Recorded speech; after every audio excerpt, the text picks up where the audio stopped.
Good morning, everybody.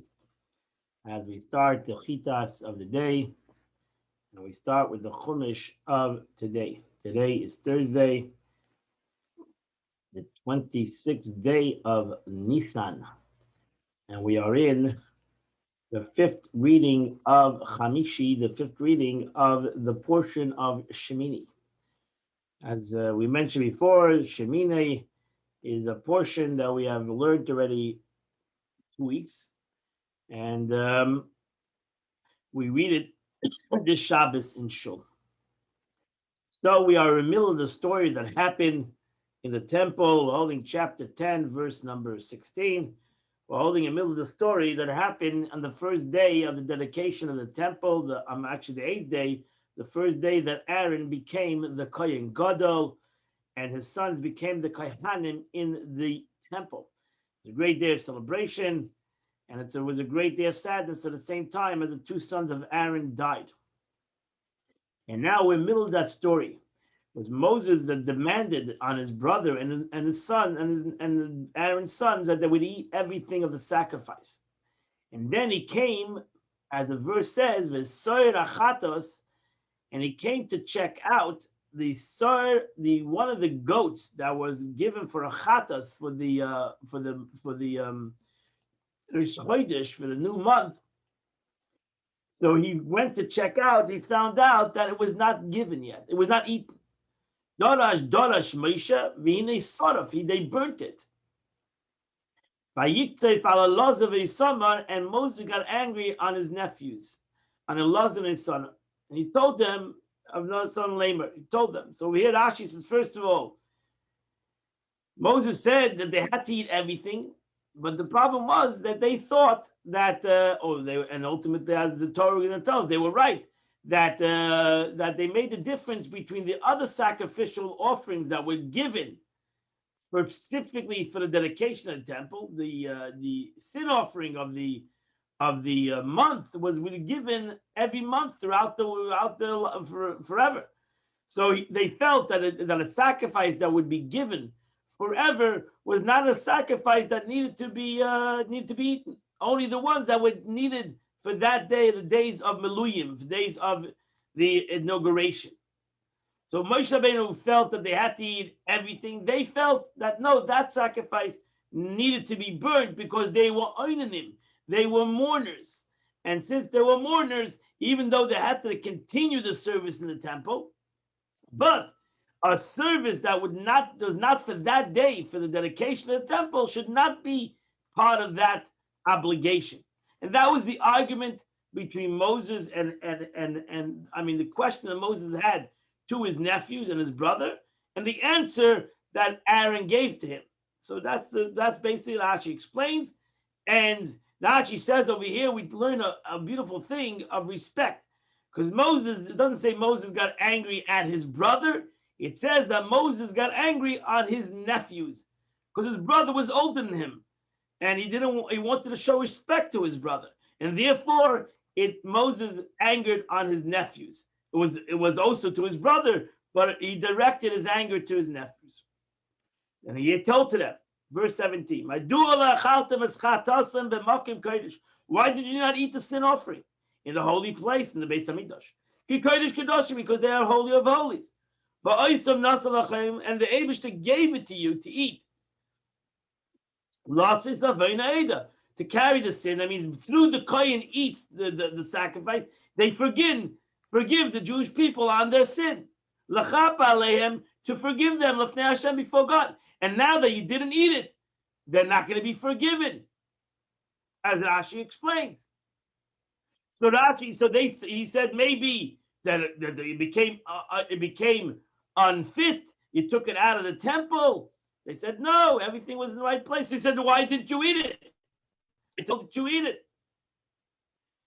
Hein lo Yehuva is verse 18. Hein lo Yehuva is dama kedesh pnima. This sin offering, the blood was not brought into the temple. So we know that a sin offering, like a Yom Kippur, where the blood was brought into the temple, that offering was burnt outside of the Beis Hamikdash. But that offering was not brought into the temple. It was like a regular sin offering. Then you needed to eat part of it. HaKodesh in the Beis Hamikdash. Asher tzivesi, like I commanded you, I taught you for 7 days. So why didn't you bring it? Verse 19. And here the beautiful thing Rashi teaches us that Aaron responded to show the honor that his nephews gave to him. His nephews didn't want to argue with their uncle. It was Moshe Rabbeinu. So in honor of that, they didn't want to argue with him. They didn't want to tell him that he was wrong. So Aaron had to respond. And Aaron said, Hey, Nayim Kivas Chatasam. But today they did offer up their sin offering, Vesaylasam, and their burnt offerings of Hashem. And such a thing happened to me. I lost my children. So I'm an oiner, so I'm a mourner. I'm going to eat that chatas. That doesn't make sense. You think God will be pleased that I would eat that chatas, the sin offering of the Rosh Chodesh of the month? I don't think that's correct. I think that only we were obligated to eat that was part of the service of the day of the dedication of the temple. That pushed off mourning. But the offering of the chatas of the Rosh Chodesh, of the monthly chatas, that the sin offering of the monthly sin offering that would be brought in perpetuity forever, as long as the Beis Hamikdash stood, they would bring a korban chatas every month. This is not part of that obligation. So, would God want that? Now she explains this these questions, what I just told you, by Yishma, Moshe, and here we see the greatness of Moses. So we just, in one learning, we saw the greatness of Moses not screaming at his brother. We saw the greatness of the children not responding, but Aaron responding. And now we see the greatness of Moshe Rabbeinu again. By Yishma Moshe, and Moshe heard this, by Yita Be'enav, and he was pleased with the answer. What does that mean? He was pleased. Hoida v'loi bosh. Moshe Rabbeinu turned to Aaron and said, "You're right." He didn't just say, "Okay." He said, "No, you're right. You're right." He's not embarrassed to say, "I made a mistake." The Moshe Rabbeinu said, "You're right. Lo shamaiti. You're right. Something that I made a mistake. You're 100% right." So we see the greatness of Moshe Rabbeinu. He was the teacher, and then the teacher is not afraid to say to the student, "You know what? I made a mistake. My student is correct."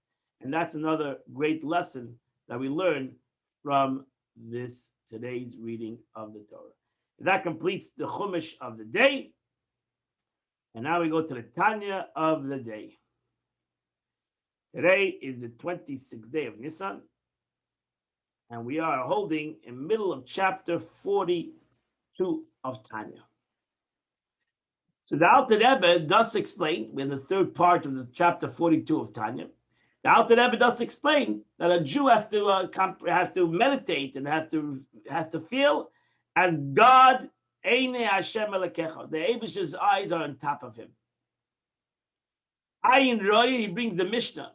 There's an eye that sees, Shamas, and an ear that hears. Everything is seen and everything is heard. There's a big camera on top of each person. Not a big camera. God is on top of each person, and he sees, and he contemplates, he's thinking about each person, looking at him, and listening to his heart, more than just listening to what he says. He's listening to the heart of the Jew. Rebbe says, Alter Rebbe asks a question, how do you express, how does the Mishnah in Pirkei Avos express that God sees and God hears? God doesn't have an eye. God doesn't have an ear. So what is the meaning of God sees and God hears? What does that mean? To hear and to see, you need an organ. You need the organ of the eye. You need the organ of the ear. And how does God does not have that? So on the contrary, how to Rebbe says that God doesn't need an eye and a ear. It's not like there's a camera. I need a camera. God doesn't need. Okay, let's see what the Rebbe expressed today. Everything is revealed and known to him infinitely more than an eye that sees and an ear that hears. That's only an analogy. The Eibushter sees and hears more than the ear that hears and the eye that sees. Why? Because when we say that God does not possess any bodily likeness, we mean that he's not bounded by the frailty of the physical body. A physical eye can observe corporality but not spirituality. It can only see with adequate light and only up to a given distance, and so on. It's limited, the eye. Physical hearing is likewise limited. God's seeing and hearing, however, possesses only the merits of these faculties, but none of their physical limitations. For it goes without saying that any quality possessed by the created beings is surely possessed by the Creator. Everything that we have, hearing and seeing, is from the Creator. That's the expression it says. We are created in the image of God. So if we have it, God surely has it. And not only God, we have it in a limited sense. God has it, Ein Sof, he has it in an unlimited sense. But we're trying to give an illusion. It's an illustration. Just like a person knows what sight is, and what hearing is, and what smelling is, and what anger is, and what happiness is. These are the feelings of a human being. That's why we give that analogy, because that's what a person comprehends. And the Torah talks that way. It's cold, it's hot. Even the heat of the toenails he feels. In Nichdu, they were scorched in the fire. And also their essence and substance. Meaning, not only is a person aware of all that happens to his organs, he also feels the organs themselves. He feels it. I can feel my toe if you pinch it. Everything that happens to a person's body, he feels in his mind. Right? That's the way the Eibushter God made a person. So one will not need to use his eyes and ears to see or hear what's happening to his own body. I don't need to have to see it. I can feel it. Such as the pain of a burned foot, hand or foot. For he knows and senses it is in the mind. So if you comprehend that I can feel and I know exactly what's happening in my whole body by my mind, so to in a similar manner of this knowledge, it's a mashal. God knows all that befalls all created beings. Whether they are the higher beings, these celestials of the heaven, or tachtainim, or those that are in this world. Because they all see the life force from him. Just like my whole body receives its life force from my brain, and therefore my brain feels everything. The whole world receives the life force from the Chachma of God, and therefore God feels everything. You don't have to see it; He feels it automatically. Because the Kotzev, as it's written, everything comes from you.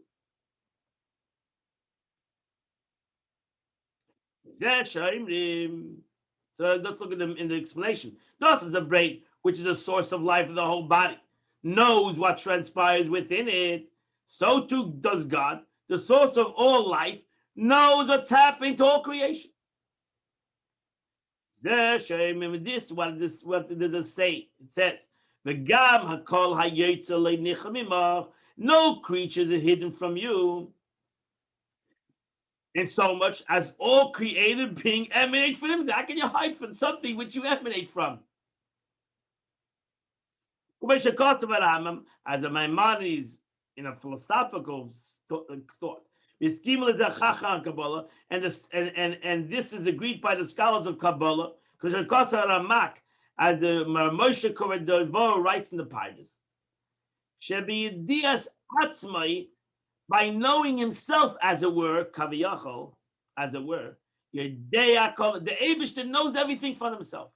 If you can comprehend what that means. By knowing himself, he knows everything. Because everything from him is from him. Mamitis imatzav, in the source of the existence of his true existence. However, God provided creation with life in a different manner than the manner in which the soul provides to the body, soul to the body. Soul must garb itself in the body in order to provide its life. By doing so, it is affected by the body. For clothing implies that the clothed object undergoes a change. And that's why the soul feels the body. Because since it clothed, even though the soul is pure, even while it's enclosed, but ultimately it's wearing the clothes of the body. And therefore, the soul needs to go through purification. So even though the soul's pure, but since it clothed itself in the body, so now it put on garments. It's like taking a clean person and putting on dirty garments. Might be clean, but he's wearing dirty garments. Automatically, he has to be a clean person. He's got to take off those garments. So to the soul that it clothes itself in the body, and now the body is dirty, physically, spiritually. So therefore, the soul now is affected by wearing unclean clothes. God, however, you can't compare the soul to God because the soul is a created entity, like the body is a created entity. It's a more spiritual entity, but it's a created entity. God, however, is of course not subject to change. That's the difference between God. God is infinite. God didn't change by the creation of the world or before the creation of the world, because God is not like the soul. So it's an analogy. Alter Rebbe says, don't take my analogy to the nth end. I'm not comparing God to the soul. I'm just giving you an analogy so that you can comprehend a little bit what I'm trying to tell you. But really, there's no comparison between the soul and God. So you can't compare that a human being understands everything because his soul is enclosed in his body. And God is enclosed in the world. No, because the soul is ultimately affected by the body. God is not affected by the world. So therefore, you cannot compare the analogy exactly. That's why you see always the word kaviyachal. In Hebrew, kaviyachal, they translate over here as it were. But it's really more of a kaviyachal means, so to say. It's not the exact same thing. Kaviyachal. So like when we say God has a hand, kaviyachal, like our hand. Kaviyachal. As a word, but not is the exact same thing. He doesn't have a hand like we have a hand. But it says God has a hand. When we daven, we say, God, open your hand. So we talk in the language of man. So God got angry, or God has a pleasing aroma. He doesn't have a nose that has the smell he has to smell. It's an analogy. You cannot compare. We're trying to give you an analogy so a human being should comprehend. We use, the Torah uses, the expression of man, or to understand it through the ways of man, a human being. As the Alter Rebbe says, the analogy of soul and body, however, is only to calm the ear. What does that mean? To make it possible for man's ear and intellect to perceive how one may know about something without having actually see or hear it. That's the analogy. So I'm giving you an analogy of yourself that you don't have to hear or see something, know what's going on with yourself. You don't have to hear, you don't have to see when you're in pain. You know you're in pain. And you can know you're in pain, where you're in pain, more than somebody else that cannot see. I know I'm in pain. You can say, oh, you know, my finger's hurting, and I will look and say, look, your finger looks fine. No, but my finger's hurting. So it might look fine, but I know this finger's hurting. There's something wrong in the essence, in the inside of this finger. And sometimes you go to a doctor and they take an x-ray and they still say they don't see anything. And you say, you know, I feel my pain on my finger. You have to go to even more. You got to get MRI. And you got to find out what is. So why? Because I can feel myself. You might not see it. I might not see it either myself, but I feel. I don't need to see to feel the pain in my body. So that's the analogy that the Alter Rebbe is. I'm giving you an analogy, not to that totally compare, but you can understand. You can understand. When I talk to you, when I give you this analogy, you can understand what I'm trying to say. Just like you yourself. can feel without seeing, so to God. That's the meaning. God feels everything because everything is from Him. So just like everything is felt by your soul, everything is felt by God.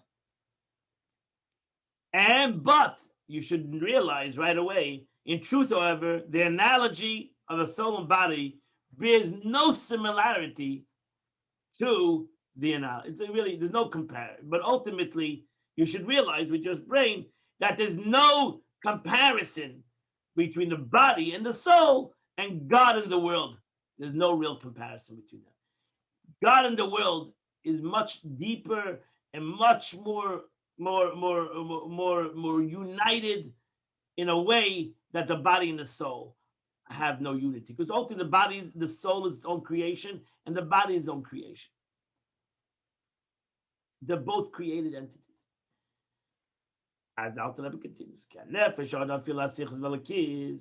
however, the soul of man's soul, human soul, even the rational divine soul, is affected by the events that transpire with the body. And the pain of the person.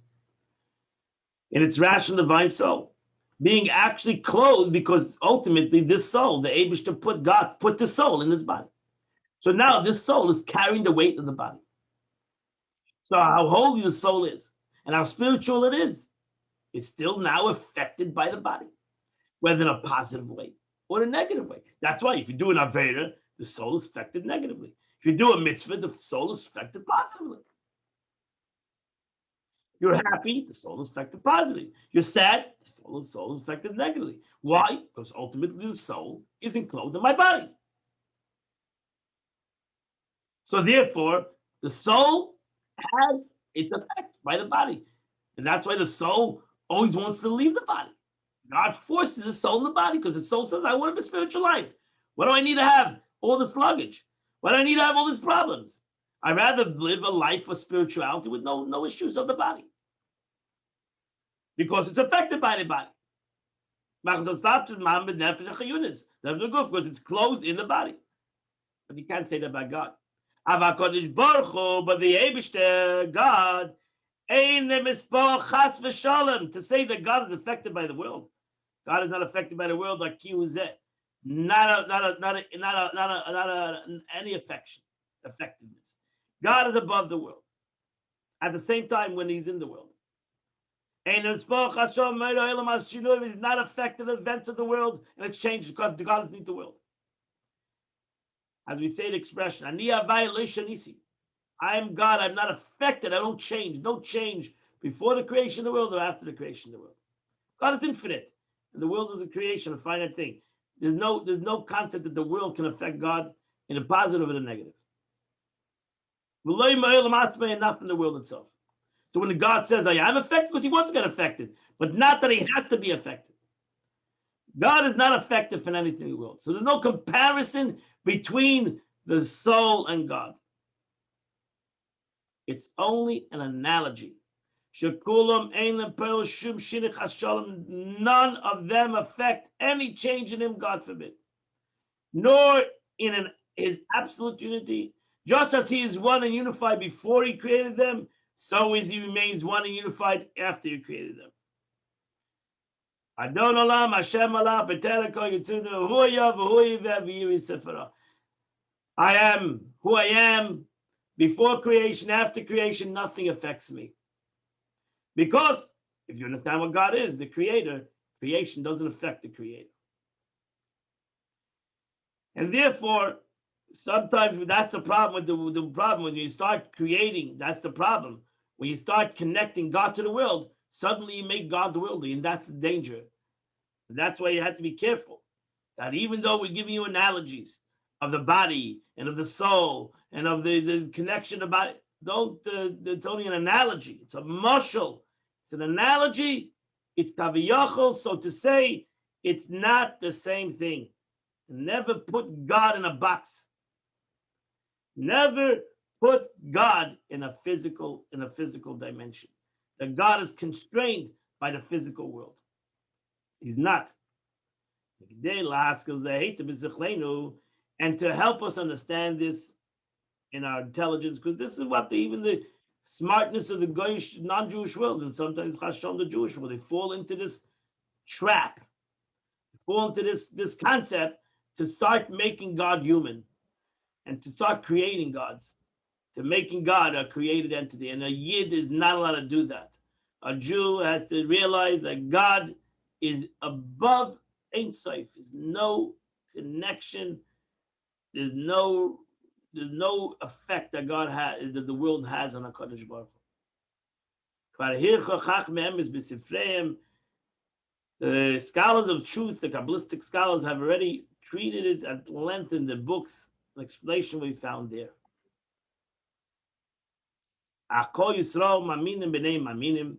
However, all Jews are descendants of the patriarchs who are believers in God. And we are called the believers, descendants of believers. Without any speculation of mortal intellect whatsoever. We say the statement, we declare, you were the same before the creator of the world, and you are the same after the creator, etc. You are the same after the creation of the world. So the Pasha concludes, you are the same since the world has been created. Thus, all Jews firmly believe that the world's creation caused no change in God. The Niskel El Perechov, as explained above in chapter 20. So if you think that creation creates a change in HaKadosh Baruch Hu, then you don't believe in God. Then basically you're creating your own God. And that's the opposite of Judaism. So even though the Torah says God is an eye that sees and an ear that hears, and I give you in Tanya explanation of the soul and the body, it's only an analogy. Should not be taken more than an analogy. Thus, that my and your human ear can comprehend and have some understanding a little bit, far from the total reality, but a little bit of what means that God understands the world from himself. Just like I understand my body from myself, God understands the world from himself. So when it says God hears me, it's because I come from God, and he comprehends me like he comprehends me because I am from him. As my toe is comes from the energy of my head, I come from the energy of God. So therefore, God, Ayin Roy, he hears me, he sees me from himself. Not he has to have an eye that sees and an ear that hears. He sees me from himself. You got to think about that, say it a couple of times in your mind, and maybe you'll come to the comprehension exactly what it means. He understands it from himself. Just like, again, I comprehend my body from myself. I don't need to have an MRI to tell me that my finger is hurting. I know it's hurting. I might not know why, but I know that it's hurting. The Eibishter comprehends every aspect in the world from himself. That completes the Tanya of the day. And again, it's hard analogy because it's not a total, complete analogy. Because again, God, even though I understand for myself, my soul is separate from my body. And that's why the Alter Rebbe says it's not a total good analogy. Okay, today is the 26th day of the month, which is the second part of chapter 119, which starts from the letter Mem, and it goes till the end of the chapter, and you would have done the Chitas. That's a long Tehillim. Nothing is long. 119. Have a wonderful, beautiful, happy, healthy, gorgeous day, people. See you tomorrow morning at 8 o'clock. Okay.